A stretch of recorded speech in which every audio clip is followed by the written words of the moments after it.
Hello friends, હું છું જય યોગેશ ચૌહાણ. મંગલમૂર્તિ વિદ્યા મંદિરની યુટ્યુબ ચેનલમાં આપ સૌનું હાર્દિક સ્વાગત કરું છું. આપણે શીખી રહ્યા છીએ ધોરણ 10 વિષય ગણિત પ્રકરણ નંબર 1 વાસ્તવિક સંખ્યાઓ, જેમાં ભાગ નંબર 7માં આપણે સ્વાધ્યાય 1.3 ની પૂર્ણાહુતિ કરી. આજે આપણે ભાગ નંબર 8માં પ્રમેય 1.5 સમજવાનો છે, ત્યાર પછી 1.6 અને 1.7. બરાબર, પ્રમેય 1.5 છે અને 1.6 અને 1.7 એ માત્ર વિધાન સ્વરૂપે છે, એની કોઈ સાબિતી નથી હોતી. પણ સાબિતી મેળવવા માટે આપણે એને સમજશું. બરાબર, કેવી રીતે સમજશું?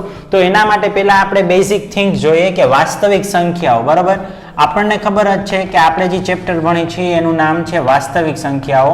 હવે વાસ્તવિક સંખ્યાઓ છે ને, એમાં બે પ્રકારની સંખ્યાનો સમાવેશ થાય છે. કેટલા પ્રકારની સંખ્યાનો સમાવેશ થાય? બે પ્રકારની. બરાબર, કયા બે પ્રકારની સંખ્યાનો એમાં સમાવેશ થાય છે? તો આપણે જોઈ એ બે પ્રકારની સંખ્યાઓમાં પહેલો જે પ્રકાર છે ને, એ સંખ્યા છે દશાંશ વાળી. કઈ સંખ્યા?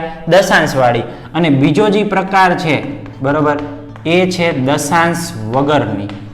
દશાંશ વગરની કઈ કઈ સંખ્યા છે આપણને ખબર છે? -3, -2, -1, 0, 1, 2, 3. આ બધી સંખ્યાઓ વગેરે જે સંખ્યાઓ છે એ બધી સંખ્યાઓ કેવી સંખ્યા છે? તો એ દશાંશ વગરની સંખ્યાઓ છે. કેવી છે? દશાંશ વગરની.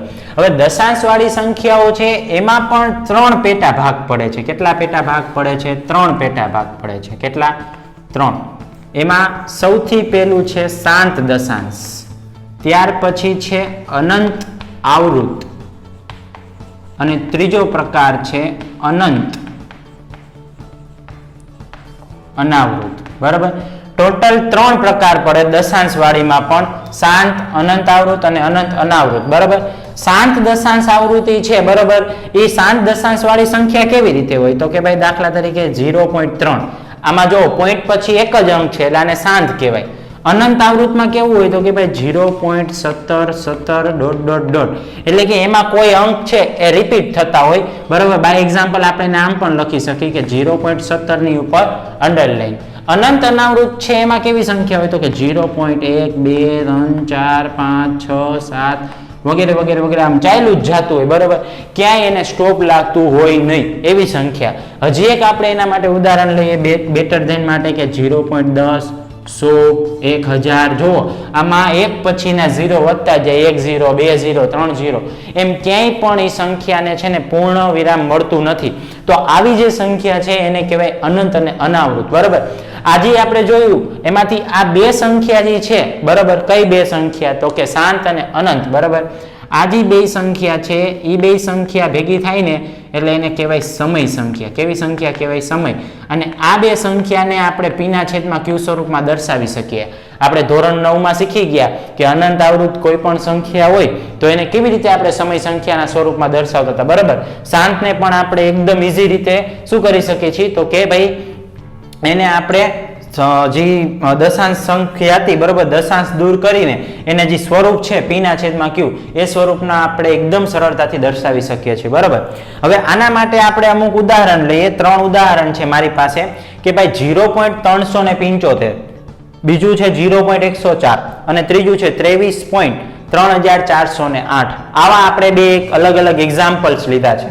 હવે આ એક્ઝામ્પલ લીધા, હવે એને આપણે સોલ્વ કરવા છે. એટલે સૌ પહેલા તો જે 0.375 છે એનો દશાંશ દૂર કરી નાખો. એટલે 375 પોઈન્ટ પછી 3 અંક છે એટલે એકની પાછળ 3 0 આવશે. એટલે 375 ના છેદમાં કેટલા થઈ ગયા? 1000 થઈ ગયા. કેટલા થઈ ગયા? 1000 થઈ ગયા. રેડી? હવે 375 ના અને 1000 ના અવયવ કરવાના છે. તો 375 ના જો તમે અવયવ પાડો, બરોબર, એટલે પહેલા તો શરૂઆત આપણે કરશું કે ભાઈ જોવાનું કે સંખ્યાનો સરવાળો 3 વડે વિભાજ્ય છે. તો કે ભાઈ 7 ને 3 10, 10 ને 5 15. તો 3 વડે વિભાજ્ય છે એટલે પહેલા તો 3 થી ભાગ આવશે. 3 × 15 15, 15 પંચા 75 અને 75 × 5 કરો, બરોબર, એટલે તમને મળે કેટલા? 375. આપણે રફ કામ માટે અહીંયા યુઝ કરી શકીએ કે ભાઈ 75 × 5 25 25 વધી ચડી 2, 5 7 35, 35 ને 2 37. જોયું?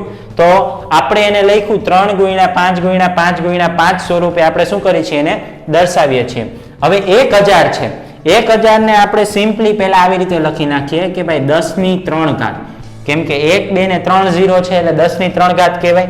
હવે આગળ વધીએ આને આપણે ઘાત સ્વરૂપે લખવું હોય તો કે ભાઈ 3 ગુણ્યા 5 ની 3 ઘાત છેદમાં 10 ના 2 ભાગ પાડી નાખો 2 ગુણ્યા 5 ની 3 ઘાત રેડી તો 3 ગુણ્યા 5 ની 3 ઘાત છેદમાં 2 ની 3 ઘાત એને ગુણ્યા 5 ની 3 ઘાત રેડી તમે અહીંયા ઉડાડી પણ શકો છો બરોબર જો આપણે એને ઉડાડી દઈએ તો આપણી પાસે વધે 3 ના છેદમાં કેટલી વધી 2 ની 3 ઘાત રેડી એને અત્યારે એમને રાખો ત્યાર પછી હવે બીજી જે સંખ્યા છે 0.104 બરોબર હવે એનું આપણે લઈએ કે ભાઈ 104 ના છેદમાં 1000 તો છેદમાં તો તમને ખબર જ છે 10 ની કેટલી ઘાત આવશે 3 હવે 104 છે તો 104 ના આપણી પાસે અવિભાજ્ય અવયવ શું છે તો એ આપણે અવિભાજ્ય અવયવ પાડીએ બરોબર 2 વડે ભાગ આલે બેકી સંખ્યા છે એટલે તો કે ભાઈ 2 પંચા 10 2 દુ 4 26 દુ 52 13 દુ 26 અને 13 એકા 13 તો જોવો જોઈએ 2 કેટલી વાર આવ્યા 3 વાર તો અહીંયા આપણે લખી શકીએ 2 ગુણ્યા 13 તો 2 3 વાર છે એટલે 2 ની 3 ઘાત એને ગુણ્યા 13 છેદમાં 10 ની 3 ઘાત તો એના 2 ભાગ પાડી નાખો 2 પંચા 10 આખા કૌંસની કેટલી ઘાત થઈ જશે 3 2 ની 3 ઘાત ગુણ્યા 13 ના છેદમાં 2 ની 3 ઘાત એને ગુણ્યા 5 ની 3 ઘાત 2 ની 3 ઘાત ઉડી ગઈ બરોબર તો શું વધ્યું 13 ના છેદમાં 5 ની 3 ઘાત ત્યાર પછી ત્રીજું ઉદાહરણ 23.3408 એટલે પોઈન્ટ પછી ટોટલ 4 અંક છે કેટલા અંક છે 4 તો છેદમાં આવશે 10,000 કેટલા આવી જશે 10,000 હવે છેદમાં 10,000 એટલે આપણને ઓલરેડી ખબર પડી ગઈ કે 10 ની કેટલી ઘાત આવે 4 ઘાત આવે હવે આ જે સંખ્યા છે એ બહુ મોટી છે જોવો જોઈએ 2,33,408 તો એના અવિભાજ્ય અવયવ પાડવા માટે થોડુંક આપણને અઘરું પડશે પણ પાડીએ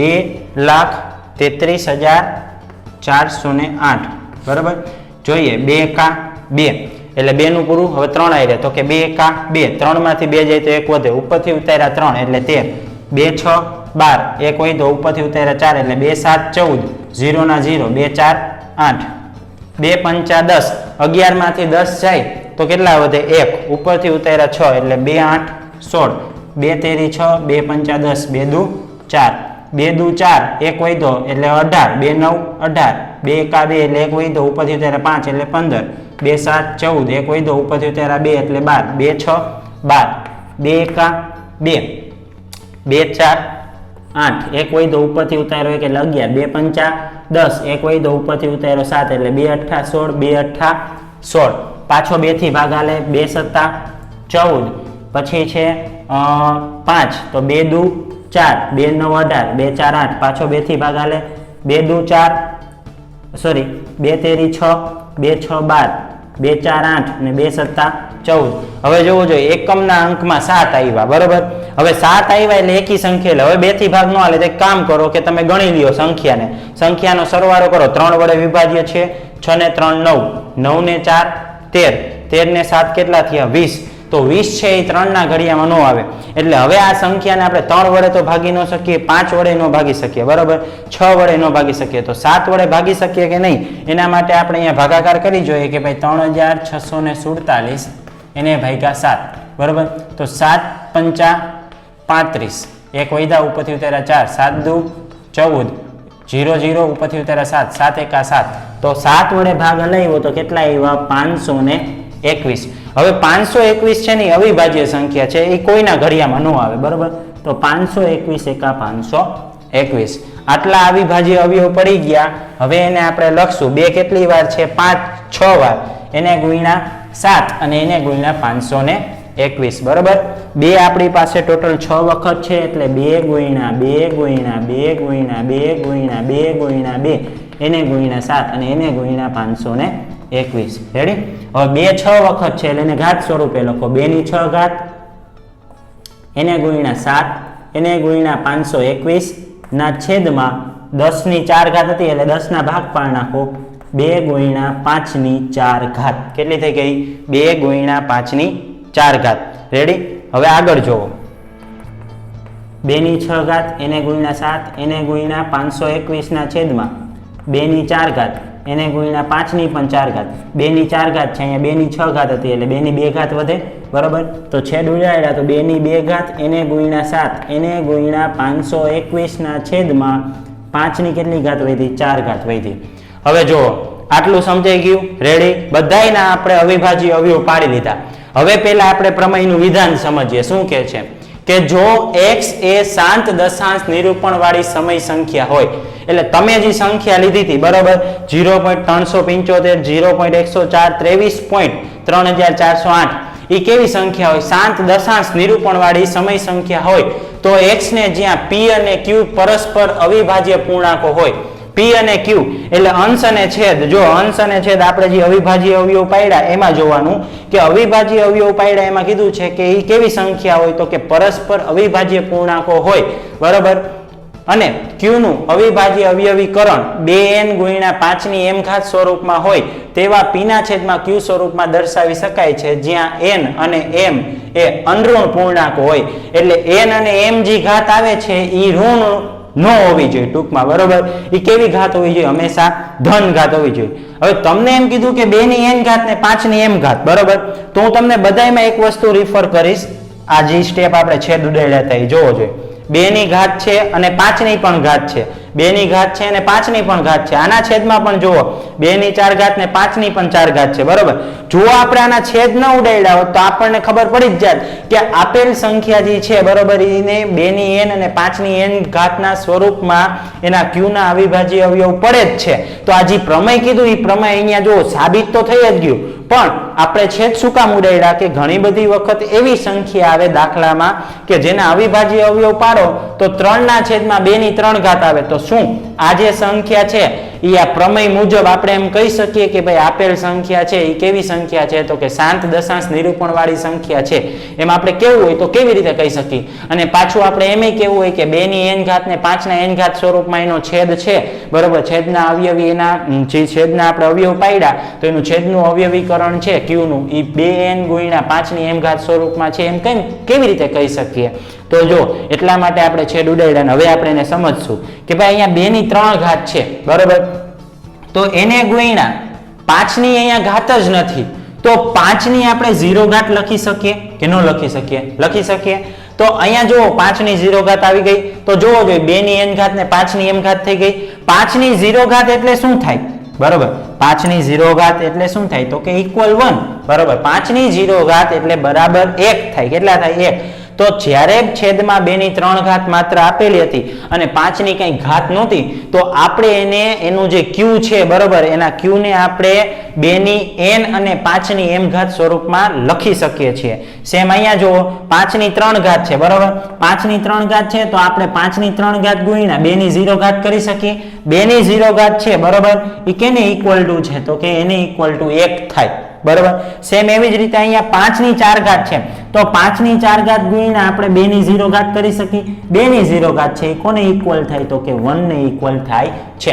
એટલે કે પ્રમેય મુજબ આપણે કોઈ પણ સંખ્યા હોય જે શાંત દશાંશ આવૃત્તિ ધરાવતી હોય એ સંખ્યાના તમે એના છેદના એટલે કે q ના જો તમે q નું છે અવયવીકરણ જો તમે કરો તો ઈ અવયવીકરણ જો 2 ની n અને 5 ની m ઘાત સ્વરૂપમાં હોય તો તમે એમ કહી શકો કે આપેલી જે સંખ્યા છે એ સંખ્યા શાંત દશાંશ આવૃત્તિ ધરાવે છે બરાબર.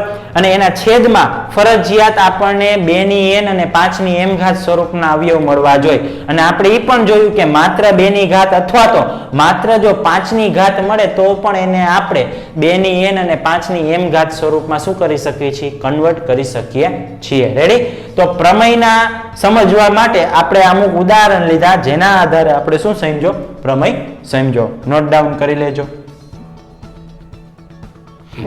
1.5 પ્રમેય જોયા પછી હવે આગળ આપણે જોવું છે 1.6 પ્રમેય અને 1.7 બરાબર. હવે 1.6 પ્રમેય શું કહે છે કે જો x બરાબર p ના છેદમાં q નું અવિભાજ્ય અવયવોમાં અવયવીકરણ 2 ની m અને 5 ની 2 ની n અને 5 ની m પ્રકારનું હોય અને n તથા m અનઋણ પૂર્ણાંકો હોય, અનઋણ એટલે ઋણ ન હોય, તો x ને p ના છેદમાં q નું દશાંશ નિરૂપણ કેવું હોય છે? શાંત હોય છે. એ આપણે બતાવવું છે બરાબર. તો જોઈએ આપણે ઉદાહરણ દ્વારા. દાખલા તરીકે એક સંખ્યા છે 4 ના છેદમાં 5 બરાબર.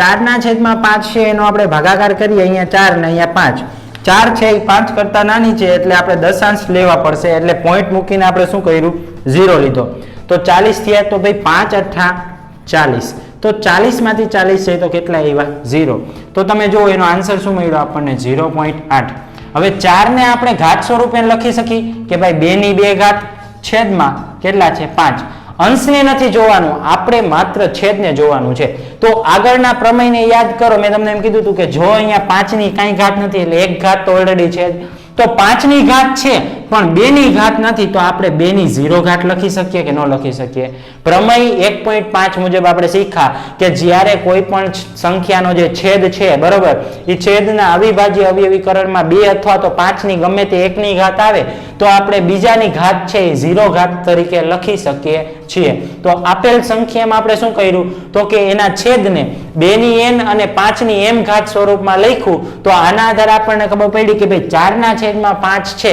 એ કેવી દશાંશ આવૃત્તિ હોય તો કે શાંત દશાંશ આવૃત્તિ ધરાવે છે રેડી હવે એના આધારે આપણે જોઈએ પ્રમેય 1.7 પ્રમેય 1.7 માં શું કહે છે કે જો q નું અવિભાજ્ય અવયવોમાં અવયવીકરણ અનઋણ પૂર્ણાંકો n અને m માટે 2 ની n ઘાત ગુણ્યા 5 ની m ઘાત સ્વરૂપે ન હોય બરોબર તો x બરાબર p ના છેદમાં q નું દશાંશ નિરૂપણ અનંત અને કેવું અનંત અને આવૃત છે એ જણાવો તો આપણે વિડિયોની શરૂઆતમાં જ જોયું કે વાસ્તવિક સંખ્યામાં બે ભાગ પડ્યા ક્યાં બે ભાગ તો કે દશાંશ વાળી દશાંશ વગરની દશાંશ વાળીમાં પાછા 3 ભાગ પડ્યા શાંત અનંત આવૃત અને અનંત અનાવૃત તો અનંત આવૃતમાં આપણે એક ઉદાહરણ લીધું હતું કે ભાઈ 0.3333 બરોબર એટલે કે 3 રિપીટ થાય છે જેને આપણે આવી રીતે પણ લખી શકીએ કે 0.312 એટલે કે 3 ની ઉપર ડેશ કરી શકીએ રેડી તો આપણે આવું ઉદાહરણ જોયું હતું બરોબર આ ઉદાહરણને આધારે આપણે સમજી શકીએ કે અહીંયા પોઈન્ટ પછી જો અમુક અંક એવા હોય કે જે સતત રિપીટ થતા હોય બરોબર તો એવી જે સંખ્યા છે એને અનંત અને આવૃત સંખ્યા કહેવાય હવે આપણે એક ઉદાહરણ દ્વારા સમજીએ કે આપણે એને તો કયા સ્વરૂપમાં બતાવવું છે તો કે ભાઈ p ના છેદમાં q સ્વરૂપની સંખ્યા આવવી જોઈએ પહેલા તો કે ભાઈ 23 ના છેદમાં 30 બરોબર હવે એના જે છેદ છે ને એના અવિભાજ્ય અવયવ 2 ની n ઘાત અને 5 ની m ઘાત સ્વરૂપે પડવા જોઈએ તો અંશ તો પોતે જ અવિભાજ્ય સંખ્યા છે એટલે એના છેદ ન પડે 30 ના આપણે અવયવ પાડી તો કે ભાઈ 2 તેરી 6 અને 6 પંચા 30 તો 2 તેરી 6 અને 6 પંચા 30 એના અવિભાજ્ય અવયવ આપણે પાડ્યા એટલે આપણને ખ્યાલ આવ્યો કે આમાં 2 ની પણ એક ઘાત આવે છે 3 ની પણ એક ઘાત આવે છે અને 5 ની પણ એક ઘાત આવે છે પણ આપણા પ્રમેય મુજબ એમ કહેવામાં આવે છે કે જો 2 ની n અને 5 ની m સિવાયની કોઈ પણ સંખ્યાનો જો ઘાત આવે તો એનું દશાંશ નિરૂપણ છે અનંત અને આવૃત હોય છે કેવું હોય છે અનંત અને આવૃત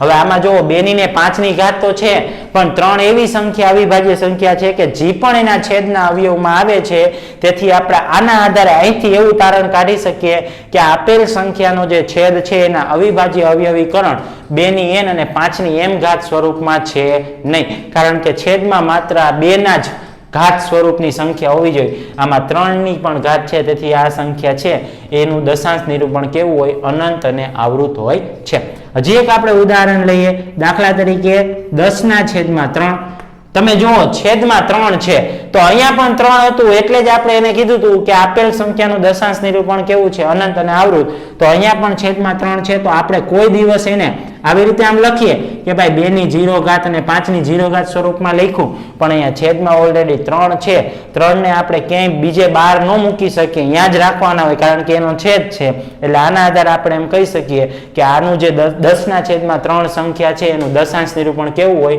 અનંત અને આવૃત હોય તો આપણે ભાગાકાર કરીને પણ ચેક કરીએ કે ભાઈ 10 ના 10 ભાગ્યા કેટલા કરવા છે 3 તો 3 નો ઘડિયો બોલો તો 3 તેરી 9 10 માંથી 9 જાય તો કેટલા વધ્યા 1 ઉપરથી ઉતાર્યા 0 ભાગ નો ચાલે એટલે પોઈન્ટ મૂકીને ઉતાર્યા 0 તો પાછા 3 તેરી 9 10 માંથી 9 જાય તો કેટલા વધ્યા તો કે 1 વધ્યો બરાબર ભાગ નો ચાલે એટલે પાછો ઉતાર્યો 0 3 તેરી 9 તો તમે જુઓ એમને એમ ચાલ્યું જ જાય ક્યાંય તમને શેષ શૂન્ય મળે નહીં તો એના આધારે આપણે એમ કહી શકીએ કે 10 ના છેદમાં 3 નું જે અવિભાજ્ય અવયવીકરણ પાડ્યા એટલે છેદમાં આપણને 3 મળ્યા નહીં કે 2 ની n અને 5 ની m ઘાત સ્વરૂપ મળ્યું એટલા માટે આપેલ સંખ્યા છે એનું દશાંશ નિરૂપણ અનંત અને આવૃત હોય છે બરાબર બે પ્રમેયના આધારે આપણે એવું તારણ કાઢી શકીએ કે કોઈ પણ સંખ્યાનો છેદ એટલે કે ક્યુનું અવિભાજ્ય અવયવીકરણ જો 2 ની n ઘાત અને 5 ની m ઘાત સ્વરૂપમાં હોય તો એનું દશાંશ નિરૂપણ શાંત હોય છે, અને જો એવું ન હોય તો એનું દશાંશ નિરૂપણ કેવું હોય છે? અનંત અને આવૃત હોય